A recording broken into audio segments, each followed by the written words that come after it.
South India shopping mall the wedding మంత్ర సరికొత్త wedding collection south India shopping mall. ఆ గుంత పొంగనాలు కేవలం ఆ రాయలసీమ, నెల్లూరు సైడ్ మాత్రమే తెలుసు. కాకపోతే మీరు ఒక్కసారిగా ఆంధ్ర మొత్తం తెలిసేలా చేసేసారు. లేదు, అది చాలా గట్టి సక్సెస్ అయింది. అంటే నాకు ఈవెన్ సతీష్ వేగేశ్న గారు, శతమాన్ భోజ్ డైరెక్టర్స్ కూడా మెసేజ్ పెట్టారు, బాగా చేసాం అదొకటి, ప్లస్ ఈ అన్ఇన్వైటెడ్ అతిథి గోదావరి స్లాంగ్తో. బేసిక్గా డబ్బింగ్ ఆర్టిస్ట్ అవడం వల్ల ఈ స్లాంగ్స్ ఎక్కువ పట్టుకోవడం, మాండలికాల మీద ఎక్కువ వర్క్ చేసామండి. అవన్నీ కూడా నాకు అంటే నన్ను ఇది బాగా చేయగలడు, ఈ రిలేటెడ్ కాన్సెప్ట్ ఉంది అంటే అనురాగ్ ఒక కాన్సెప్ట్ రాసి దాంట్లో నన్ను పంపించేసేవాడు. తను చాలా బాగా తీసుకుంటాడు. మీకు అనురాగ్ మన ఫ్యామిలీ ప్రతి చిన్న పాయింట్లో కూడా తన ఎక్స్ప్రెషన్స్ కూడా చెప్తాడు. బాగాలేదంటే చాలా క్లియర్గా చెప్తాడు, అస్సలు బాగాలేదు, చండాలంగా ఉందని చెప్తాడు. కానీ ఎంత నెమ్మదస్తుడంటే చాలా కూల్గా ఉంటాడు పర్సన్ కూడా. లేదు, తను చాలా మొండోడు. నాకు ఇది కావాలి అంటే అది కావాలి, బట్ మనం హట్ చేయకుండా. ఇప్పుడు మామూలు డైరెక్టర్స్ ఏంటంటే నాకు ఇది కావాలంటే కొంచెం ర్యాష్గానే చెప్తారు కొంతమంది. అస్సలు ఎక్కడ కూడా షౌట్ అనేది ఉండదు, అదే చాలా కూల్గా ఉంటాడు, కానీ కావాల్సింది తీసుకుంటాడు. అది ఆ విషయంలో నాకు అనురాగ్ అనేది అంతే. నాకు అంటే ఫ్రాంక్లీ తను ఏ స్థాయికి వెళ్తాడు అనేది తన మీద నాకు ఎక్కువ నమ్మకం. చాలా పెద్ద డైరెక్టర్ అవుతాడు నాకు నమ్మకం. వీరాంజనేయులు కూడా తను చాలా కష్టపడ్డాడు, చాలా బాగా వచ్చింది. నాకు ఇప్పటికీ అది ఆ సినిమా చూసుకుంటే అరే నాకు చాలా చిన్న రోల్ అందులో, బట్ అయినా కూడా గ్రాఫ్ బాగుంటుంది. అది ఎండింగ్ వచ్చేవాడికి ఒక చిన్న కామిక్ ఎండింగ్తో పెట్టి అదొక గ్రేట్ మూమెంట్ నాకు.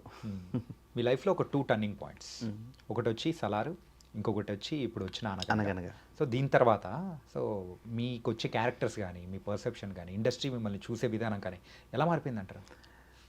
అంటే నేను మధ్యలో ఒక 2-3 హీరో ఫ్రెండ్ క్యారెక్టర్స్ లాంటివి వస్తే నేను చాలా సున్నితంగా చెప్పాను, సార్ నేను ఈ వింగ్లో చూడట్లేదండి. అంటే నేను అన్నిటికీ సెట్ అవ్వనేమో, మళ్ళీ వెళ్ళిపోయి బ్యాచ్లో 3 ఫ్రెండ్స్, ఆ 3లో 3వ వాడిని 2వ వాడిని అంటే ఆ పంచ్ డైలాగ్ లేయడం నాకేంటంటే కొంచెం వాళ్ళు చెప్పింది ప్రాపర్గా నేను ఇంప్రూవైజ్ చేసి చేయగలను, కానీ ఒక పంచ్ చేయాలి ఇప్పుడు జబర్దస్త్లో చేస్తారు అంత నేను చేయలేను. నేను ఫ్రాంక్లీ ఒప్పుకుంటున్నాను, ఎందుకంటే వాళ్ళు చెప్తే నేను చేయగలను. నేను అంత షౌటెడ్ కామెడీ నేను చేయలేను అక్కడ. అది రిస్క్ ఎందుకని కొన్ని చోట్ల చెప్పేశాను. చెప్తే వాళ్ళు కొంచెం హట్ అయ్యారు. హట్ అవ్వడం అంటే నీకు అవకాశం ఇస్తున్నప్పుడు నువ్వు ఇలా బిహేవ్ చేస్తావు అన్నట్టు మాట్లాడారు. కొంతమంది దగ్గర పెద్ద ప్రొడక్షన్స్, కోఆర్డినేటర్లు కొంతమంది, అదే పెద్ద ప్రొడక్షన్, కొంచెం పెద్ద ప్రొడక్షన్, చిన్న ప్రొడక్షన్స్, అంటే అన్ని ప్రొడక్షన్స్ సైడ్ పెద్ద చిన్న కూడా నేను కొంచెం హట్ అయ్యాను. కానీ వాళ్ళకి చెప్పాను, సార్ అపాలజీస్ అండి, ఏమనుకోవద్దు, నా ఇంటెన్షన్ అయితే చేయకూడదని కాదు, నేనంత స్కోప్, నాకు అంత సీన్ లేదన్నట్టే చెప్పా. వాళ్ళు ఇప్పుడు అనగనగా చూసిన తర్వాత నువ్వు వీరాంజనేయులు చేసావు కదా, షౌటెడ్ కామెడీ కూడా చేసావు, అనగనగా ఇంత ఎమోషనల్ చేసావు, నువ్వు చేయలేని ఎందుకు అంటున్నావు అనేప్పటికీ ఎక్కడో తెలియని కాన్ఫిడెన్స్. ఇక్కడ ఎలా ఉంటుందంటే నాకు బ్యాక్ డ్రాప్ ఎవరు లేరు బ్రో. మా ఫాదర్ సైడ్, మదర్ సైడ్ అందరూ టీచర్సే, అంతా టీచింగ్ ఫ్యామిలీ. నేను ఒక్కడనే ఫిల్మ్ ఇండస్ట్రీ వచ్చా యాజ్ అ డబ్బింగ్ ఆర్టిస్ట్. కానీ యానిమేషన్స్ డబ్బింగ్ చెప్పడం నుంచి ఈరోజు ప్రామినెంట్ యాక్టర్స్కి డబ్బింగ్ చెప్పేదాకా, కెరీర్ పరంగా యాక్టర్గా, డబ్బింగ్ ఆర్టిస్ట్ కూడా ఎక్కడ నాకు వెనకాల బ్యాకప్ అనేది లేదు. అంటే అఫ్కోర్స్ ఫ్యామిలీలో మా బ్రదర్స్, ఫ్యామిలీ సపోర్ట్ అనేది ఉంటుంది, బట్ అపార్ట్ ఫ్రమ్ దట్ నాకు నువ్వు ఇలా వెళ్ళు, ఇది మంచి, ఇది చెడు అని చెప్పేవాళ్ళు ఎవరు లేరు. అంటే ఈ దారిలో వచ్చిన వాళ్ళు ఎవరు లేరు లేరు. మీ ఫ్యామిలీలో మీరే గైడ్ చేయాలి. అదేలే. సో నేను ఆ ఒక్క వింగ్లో ఏంటంటే నేను వాళ్ళందరూ ఇప్పుడు నాకు కాన్ఫిడెన్స్ ఇస్తున్నారు, నువ్వు అన్నీ చేయగలవు, కంగారు పడకు, ఇంకా మంచి క్యారెక్టర్స్ వస్తాయి నీకు, మేము కూడా నీ మీద కొన్ని క్యారెక్టర్స్ అనుకుంటున్నాం, ఇలా అనడం. ఇప్పుడు నా నెక్స్ట్ ఇంకోటి రిలీజ్ ఉంది bro, next month ending or July ఉండొచ్చేమో, ఐఎమ్ నాట్ షూర్. అది వాల్తేర్ ప్రొడక్షన్స్. 35 సినిమా తీశారు కదా, 35 చిన్న కథ కాదు. సో వాళ్ళ ప్రొడక్షన్లో ఇప్పుడు ఒక మూవీ చేస్తున్నా, డార్క్ చాక్లెట్ అని. అది ఒక కైండ్ ఆఫ్ కామెడీ అండ్ అదొక డిఫరెంట్ కైండ్. పోస్టర్లోనే పెడతారు, ఈ జోనర్ మాకు తెలియదని. చాలా మాకే తెలియదు, బట్ చాలా సూపర్ రైటర్ అతను, శశాంక్ అని, హీజ్ ఆల్సో అన్ యాక్టర్ యాక్చువల్గా. తను డైరెక్ట్ చేశారు, అది రిలీజ్కి ఉందన్నమాట. సో వెయిటింగ్ ఆ సినిమా కోసం కూడా. అది కూడా first frame to end frame, అది full fledged comedy and some kind of emotions కూడా ఉంటాయి అందులో. ఆల్ మిక్స్డ్ ఫ్రూట్ జ్యూస్ అలా అని కాదు, ఒక innocent kind of character, but నేను ఏ మూడ్లో ఉన్నా అవతల నవ్వుతారు, ఆ కైండ్ ఆఫ్ క్యారెక్టర్. అది చాలా బ్లెస్డ్ నిజంగా. ఆ క్యారెక్టర్, ఈ క్యారెక్టర్ నాకు చాలా ప్లస్ అయింది. అది ఇమీడియట్ ఫిలిం. లాంగ్ రన్లో రాకేష్ రాచకొండ అంటే ప్రేక్షకులకి ఎలా గుర్తుండిపోవాలని మీరు అనుకుంటారు? అంటే ఏం లేదు బ్రో, ఇప్పుడు మనం సినిమాలో చూసినప్పుడు ఒక పాయింట్లో ఒక ఆర్టిస్ట్ రాగానే కథలో ఇక్కడ ఏదో చేంజ్ అవుతుంది అని కొంతమందిని ఫిక్స్ అయిపోతాం. యా ఫర్ ఎగ్జాంపుల్ ఇప్పుడు బ్రహ్మానందం గారు వస్తే కామెడీ అంటాం, శ్రీనివాస్ అవసరాల గారు ఇలాంటి క్యారెక్టర్స్ రాగానే ఇతను వచ్చాడంటే ఈ క్యారెక్టర్కి ఏదో వాల్యూ ఉంటుంది. Yeah. అలాగే నా పేరు చెప్తే నేను కనిపించినప్పుడు కథకి ఏదైనా ఇంపార్టెన్స్ ఉంటుంది అనిపించుకునే క్యారెక్టర్లు ఉంటే నేను కష్టపడతాను. ఓకే వచ్చినప్పుడు కష్టపడతాను అంతే. That's it. And coming to your family, అందరూ టీచర్సే అయినప్పుడు మీరు మాత్రం టీచర్ అవ్వకుండా మారే ఇలా ఇండస్ట్రీలోకి రావడానికి రీజన్స్ ఏంటి?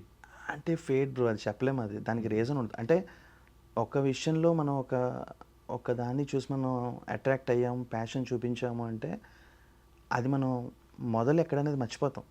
ఫస్ట్ ఏదో అనిపిస్తుంది, వెళ్తాం, ట్రై చేస్తాం, కానీ ఒక పాయింట్ వచ్చిన తర్వాత నేను ఇలా అనుకుని ఇక్కడికి వచ్చాననే విషయం గుర్తులేదు నాకు. ఫాదర్ టీచరు, మా తాతగారు సాంస్క్రిట్ లెక్చరరు, డబుల్ పీజీ చేశారు. ఇటు మా మదర్ సైడ్ టీచరే అందరూ. తెలియదు, ఇటు అటు కూడా ఎవరు లేరు, నా చుట్టుపక్కల పరిసరాల్లో కూడా ఎవరు లేరు. ఓకే బట్ వచ్చాను, బట్ ఐఎమ్ ఓకే, హ్యాపీగా ఉన్నాను. ఓకే నా ఫ్రెండ్స్తో మాట్లాడినప్పుడు కూడా అదే అనుకుంటాను. నా ఇంటర్మీడియట్ ఫ్రెండ్స్ వీళ్ళందరూ కూడా అప్పటి నుంచి చెప్పేవాడు నేను, నాకు ఆర్టిస్ట్ అవ్వాలని కోరిక, ఆర్టిస్ట్ అవ్వాలని కోరిక. వాళ్ళు కూడా కొంతమంది ఫస్ట్లో నవ్వుతారు కదా, యాక్టర్ అయిపోతావు నువ్వు ఆ టైప్లో.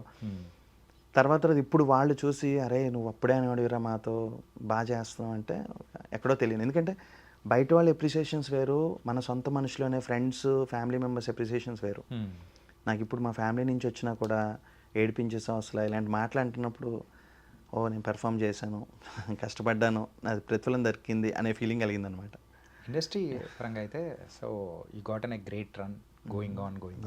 సో ఈ అప్స్ అండ్ డౌన్స్ అనేది ఇండస్ట్రీలో చాలా కామన్గా ఉంటాయి కదా bro.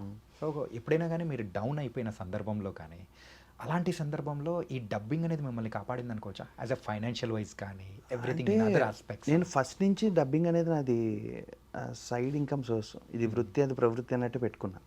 డబ్బింగ్ అనేది నా ప్యాషన్ అని అనుకోలే, ఫైనాన్షియల్ సోర్స్ అనే అనుకున్నా. ఎందుకంటే ఫస్ట్ నుంచి అలాగే అనుకున్నా. ఫస్ట్ నుంచి డబ్బింగ్ నాకు ఫైనాన్షియల్ సోర్స్ అనే వచ్చా. ఓకే బట్ ఇప్పుడు కాన్ఫిడెంట్గా మీరు ఈ ఫీల్డా ఆ ఫీల్డా అని అడిగితే నేను డబ్బింగ్ ఆర్టిస్ట్గా చాలా కాన్ఫిడెంట్ అని చెప్తా. నేను ఇప్పుడు మీరు ఎంత పెద్ద క్యారెక్టర్ చెప్పమన్నా ఐదర్ ఇట్ ఈస్ సెట్ అయిందా లేదా పక్కన పెడితే, చెప్పే విధానంలో మాడ్యులేషన్స్లో నేను చాలా, ఎందుకంటే నన్ను అలా ట్రైన్ చేశారు మా ఇన్ఛార్జీలు కానీ, కో డబ్బింగ్ ఆర్టిస్ట్ సీనియర్స్ కానీ అలా ట్రైన్ చేశారు. సో నాకు I'm proud to be a dubbing artist అనమాట. ఓకే నాకు ఎప్పుడు నాకు ఈ సర్జరీ అయిన తర్వాత కూడా, నా సర్జరీ 15th అయింది, 16th ఇంటికి వచ్చాను, 17th మా డబ్బింగ్ ఆర్టిస్టులు వచ్చారు. ఒక్కటే మాట అన్నారు, ఉండిపోకు, అలా రెస్ట్ పేరుతో నువ్వు ఇంట్లోనే ఉన్నావు అంటే మైండ్ పాడైపోతుంది, వర్క్స్ ఉన్నాయిరా, నెమ్మదిగా క్యాబ్లో వచ్చి చేసుకో. లక్కీ లేదు మా బ్రదర్ వచ్చారు కదా, మా బ్రదరే నా వెనకాల ఉంటున్నాడు. ఓకే ఇద్దరం వెళ్ళి డబ్బింగ్స్కి వెళ్ళినా కూడా, నిన్న మొన్న కూడా నేను ఫుల్ ఫ్లెడ్జ్ డబ్బింగ్స్తోనే ఉన్నా. ఓకే ఓకే సో ఆ విషయంలో ప్రాబ్లం లేదు. అది నాకు ఎప్పుడు సపోర్ట్ అంటే నాకు డబ్బింగే. Super bro. అది గ్రేట్ మూమెంట్స్ నాకు అవి డబ్బింగ్లో కూడా. Yeah. నేను అంటే చెప్పే క్యారెక్టర్స్ కూడా ఏ క్యారెక్టర్స్కి చెప్తున్నారు ప్రెసెంట్? రీసెంట్గా అయితే అదే రెగ్యులర్ చెప్పేది యోగిబాబుకి, యోగిబాబుని. ఈ సలార్కి రైటర్ ఆయన హనుమాన్ చౌదరి అని, ఆయన మా ప్రసాద్ అని మా డబ్బింగ్ ఇన్ఛార్జ్, మా ప్రెసిడెంట్ అనమాట. ఆయన ఫస్ట్ టైం నాకు బీస్ట్కి యోగిబాబు చెప్పించారు. ఓకే లక్కీలీ అది వర్కౌట్ అయింది. ఇంకా అక్కడి నుంచి బీస్ట్, జైలరు, రీసెంట్ అంటే మేము సినిమా రిలీజ్ అవ్వకముందు పేర్లు చెప్పకూడదు కాబట్టి, నా రీసెంట్ ఫిల్మ్ ఏస్, ఓకే విజయ్ సేతుపతి గారు. ఏస్లో కూడా నేనే చెప్పా. ఓకే తర్వాత కూడా ఇంకో 2 ఫిలిమ్స్ చెప్పాను. యోగి బాబు గారు కనిపిస్తున్నారంటే ఇంకా తెలుగులో వినేటప్పుడు మీ వాయిస్ అది. అంటే ఇక్కడ హైదరాబాద్ వరకు నా వాయిస్, Yeah, హైదరాబాద్. చెన్నైలో రాజా అని తెలుసు నాన్న చెప్తారు, తెలుగు మాత్రం నేనే, ఐ మీన్ హైదరాబాద్లో మాత్రం నేనే చెప్తాను. మ్యాక్సిమం గుడ్ బ్యాడ్ అగ్లీ కానీ, రీసెంట్ వచ్చిన ఆయన ఏ ఫిలిం అయినా నేనే చెప్తాను. అతనికి కింగ్స్లీ శబ్దం అలా 2-3 ఫిలిమ్స్ చెప్పా. రీసెంట్ డీడీ నెక్స్ట్ లెవెల్ అని వచ్చింది, అందులో సంతానం గారికి చెప్పా. ఓకే ఏజెంట్ కన్నాయిరం అని ఒకటి, శ్రీనివాస్ ఆత్రేయ రీమేక్, అందులో కూడా నేనే చెప్పా. సూపర్. ఇవి కాకుండా నేను ప్రామినెంట్ తెలుగు కమెడియన్స్ కూడా నేను ట్రాక్ ఆర్టిస్ట్ అనమాట. సో ట్రాక్ ఆర్టిస్ట్ అంటే అంటే ఇప్పుడు వాళ్ళ అవైలబిలిటీ లేనప్పుడు కానీ, లేకపోతే రీ రికార్డింగ్ కొంచెం ఎమర్జెన్సీ ఉందన్నప్పుడు కానీ మాతో ట్రాక్ చెప్పిస్తారు. ట్రాక్ సింగర్స్ అంటారు కదా, ఆ కైండ్ ఆఫ్ అనమాట. ఇప్పుడు డబ్బింగ్లో కూడా ఇలా ఉంటుందని ఇప్పుడు డబ్బింగ్లో ట్రాక్ ఆర్టిస్ట్ ఉంటారు. ఈ రోజు కూడా నేను చాలామంది చెప్తా, అంటే అది జస్ట్ ఫర్ మనీ అంతే చెప్పేది. దానివల్ల పేరేం రాదు. ఇప్పుడు ఈ యోగిబాబు వీళ్ళందరి వల్ల కొంచెం నేమ్ వస్తుంది అనమాట, బాగా చెప్తున్నాం ఇలాంటివి వస్తూ ఉంటాయి. కానీ మీరు మాట్లాడుతూ ఉంటే నాకు జైలర్ సినిమాలో అదే గుర్తొస్తూ ఉంది. రజనీకాంత్ గారితో యోగి బాబు గారు ఉండేది. యా యా యా, అది సో, టమాటా ఆ, పెద్ద ఆయన ఏం చెప్పాడు ఆ డైలాగ్ ఉంటుంది కూడా, అది బాగా ఫేమస్. అది నాకు రీసెంట్ ఏస్ మూవీకి మా బ్రదర్స్తో వెళ్ళి చూస్తుంటే అప్పుడు ఆ పక్కన కామన్గా ఉండే ఆడియన్ అన్నాడు అనమాట, నా క్యారెక్టర్ రాగానే పెద్ద ఆయన ఏం చెప్పాడు పరిగెడుతూ అది డైలాగ్ చెప్తుంటే నాకు భలే అనిపించింది. నిజమే కదా, చెప్పలేము మనం, అంటే నేనే చెప్పానని చెప్పుకోలేము. బట్ అలా మన గురించి పక్కన ఎవరైనా అప్రిషియేట్ చేసినప్పుడు నాకు జైలర్ సినిమాకి చాలా మంచి పేరు వచ్చింది. అంటే ఎక్కడ మా డబ్బింగ్ యూనియన్ నుంచి కానీ, ఆర్టిస్టుల నుంచి కానీ, కామన్ ఆడియన్ ఫ్రెండ్స్ దగ్గర నుంచి కానీ చాలా బాగా చెప్పారు అని వచ్చింది. లక్కీలీ అది ఎందుకో సెట్ అయిపోయింది, అలాగా సింక్ అయిపోయింది. సింక్ అయిపోయింది, మన డబ్బింగ్ లాంగ్వేజ్ లో సింక్ అయిపోయింది చెప్పాలంటే. ఓకే.